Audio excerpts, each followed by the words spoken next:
Hello everyone, welcome back to our special mini blog. আমার কাছে তো এই ব্লগটা খুবই স্পেশাল, কারণ আমার জন্মদিন ছিল সেদিন। তো এখানে দেখতে পাচ্ছি আমার মায়ের মুখের হাসিটা। সারাদিন আমি আমার মায়ের মুখে এভাবেই হাসি ফোটাতে চেয়েছি। তো মায়ের জন্মদিনের এখানে চলে এসেছিলাম বাজার করার জন্য। তো অনেক রকমের সবজি আমি কিনেছিলাম। চলো তোমাদেরকে বাড়িতে যেয়ে দেখাই কী কী সবজি নিয়েছিলাম।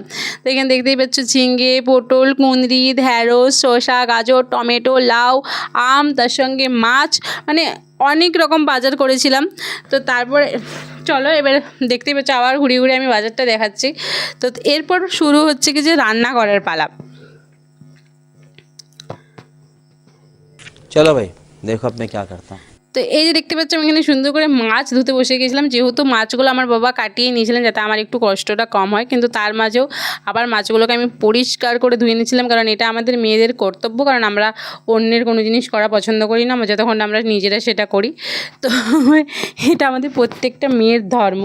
তো এখানে আমি মাছগুলোকে ভালোভাবে ধুয়ে নিয়েছিলাম। আর তারপর দেখতে পাচ্ছি এখানে আমি আবার সুন্দর করে মাছ ভাজা করতে আরম্ভও করে দিয়েছি। মানে সেদিন রান্না করার ভীষণ তাড়া ছিল। আর অনেক রকমের যেহেতু রান্না ছিল, আমি তোমাদেরকে সব রকম রান্না তো দেখাতেও পারিনি। মানে অতগুলো রান্না দেখানো সম্ভব নয়, তাহলে হয়তো ভিডিও করা হবে না, হয় রান্না করা হবে না। আর রান্না করা হলে ভিডিও করা হবে না, যেটা হয়েছে মানে রান্না করেছি কিন্তু ভিডিও করা হয়। जल्दी बोल, कल सुबह पनवेल निकलना है।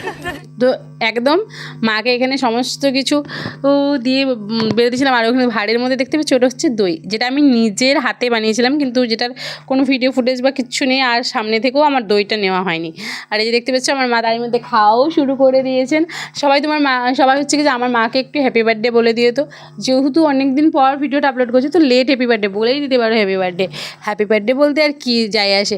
তো দেখতে পাচ্ছ সেদিন আমার মা কিন্তু খুব খুশি ছিলেন, কিন্তু আমরা সেরকমভাবে রাত্রে কোনো অ্যারেঞ্জমেন্ট করতে পারিনি।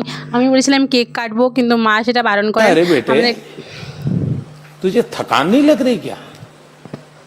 আমাদের কোনো কারণের জন্য। কিন্তু সন্ধেটা কি শুধু মিশে যাবে, তার জন্য আমি এখানে সন্ধেবেলায় বানিয়েছিলাম ফুচকা। যেহেতু আমার মা ফুচকা খান, কিন্তু খুব একটা খেতে পছন্দ করেন না, কিন্তু তাও আমি যেহেতু খান তার জন্যই বানিয়েছিলাম। আর এই যে দেখতে পাচ্ছ এখানে আমিও খেয়ে নিয়েছি, একটা টেস্ট করে নিয়েছি যে কেমন লাগছে। আর এখানে তারপর আমি আমার মাকে সবার আগে বলেছি তুমি আগে খাও, তারপর বাকি সবাই খাবে। তো এখানে আমার মাও এখানে দেখতে পাচ্ছি সুন্দর করে খেতে বসছেন, ফুচকা খাচ্ছেন। তো মা বলছে কি যে, তো এইখানে আমার মা দেখতে পাচ্ছ ফুচকাটা খাওয়াও শুরু করে দিয়েছেন। আর যেহেতু এই ভ্লগটা আমি সত্যি বলছি কিছু করতে পারিনি অ্যারেঞ্জমেন্ট, তো এই ভ্লগটা আমি এখানেই শেষ করছি। তো থ্যাংক ইউ এভরিওয়ান। সবাই আমার মাকে প্লিজ হ্যাপি বার্থডে বলে দাও। नहीं सोचिए मत, सब्सक्राइब कीजिए।